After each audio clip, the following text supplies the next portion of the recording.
Alors, bonjour, je m'appelle Guillermo Fernandez, je suis un père de famille, j'ai 3 enfants. Et avant d'être ici, j'étais chef de projet informatique, consultant pour le canton de Fribourg en Suisse. Et maintenant, je suis gréviste de la faim, ça fait 31 jours que je suis là. Et je fais ça parce que le 9 août, c'était l'anniversaire de ma fille cadette. Et c'était le jour où est paru le dernier rapport du GIEC. Et en le lisant, pour la première fois de ma vie, j'ai réalisé à quel point l'avenir de ma fille allait être horrible si on ne faisait rien aujourd'hui. Et donc, comme papa, j'ai décidé de protéger mes enfants et de faire tout ce qui était en mon pouvoir pour essayer de dévier le futur qu'on leur préparait.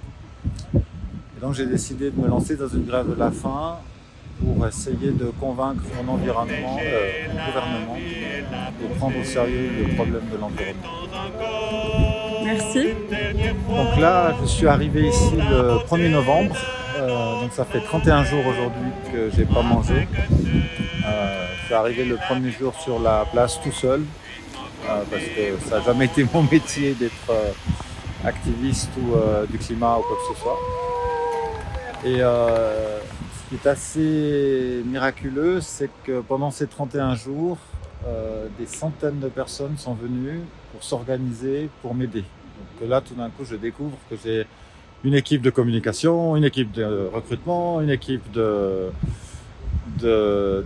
logistique, enfin plein de gens qui travaillent, qui font plein de choses pour m'aider et qu'on arrive à gagner cette aventure et que le gouvernement accepte ma demande.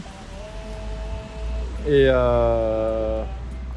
pour les détails, ça se passe bien. Mon corps visiblement encaisse très bien la grève de la faim. Je fais très attention à... Donc je prends des vitamines le matin, toutes simples, hein, celles qu'on trouve au magasin. Et après je bois toute la journée du thé avec du citron et du sel.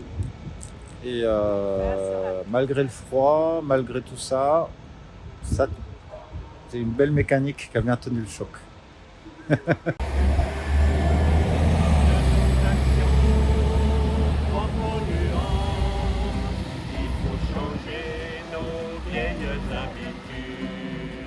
Luttons dès lors de toutes nos forces pour protéger notre planète, pour la laisser. Alors le pourquoi, c'est très clairement que en tant que père, je dois protéger mes enfants et l'avenir aujourd'hui,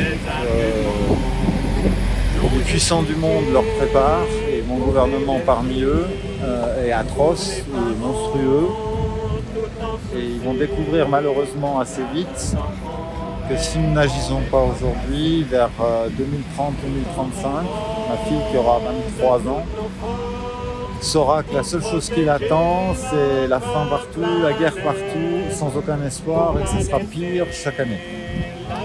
Et je ne peux pas accepter ça. Et donc j'ai choisi le mode d'action qui me semble être le seul que quelqu'un comme moi qui est tout seul en fait puisse prendre pour que sa voix soit entendue par son gouvernement. Ma demande elle est assez simple, hein, c'est que là il y a toute une équipe des scientifiques du GIEC et de l'IPBES qui se sont coalisés pour m'aider et la demande c'est qu'ils aient l'opportunité de présenter à tout le Parlement l'état de la science et qu'ils puissent leur expliquer à quel point la situation est urgente aujourd'hui, à quel point on a peu de temps pour agir et que si on rate le train, la seule chose qui nous attend c'est l'enfer. Alors très concrètement, ils ne servent à rien. Tous les climats et tous les accords qui ont été signés, aucun n'a été respecté et la courbe du CO2 est montée comme si rien ne s'était passé. Donc, parce qu'aucun gouvernement n'ose faire le premier pas de peur d'être le premier à perdre. Mon espoir ici, c'est de mettre suffisamment de pression maintenant et plus tard sur notre gouvernement pour l'embarquer dans une transition rapide et ordonnée vers le net zéro, idéalement vers 2030, pour montrer l'exemple et montrer que c'est possible de le faire et montrer qu'on ne perd pas. Avec l'espoir que ça permette d'émuler d'autres nations qui sont, comme la Suisse, pleines de parents qui ont peur pour leurs enfants et qui veulent le faire, mais le gouvernement ne bouge pas non plus. Et dans l'espoir que ça suffira pour qu'on ait assez rapidement une coalition de pays qui se sont engagés dans une transition et qui auront la pression suffisante pour motiver les pays qui résistent encore à le faire aussi. Alors la chose magique en fait de l'action que j'ai entreprise, c'est que je suis effectivement arrivé tout seul sur cette place.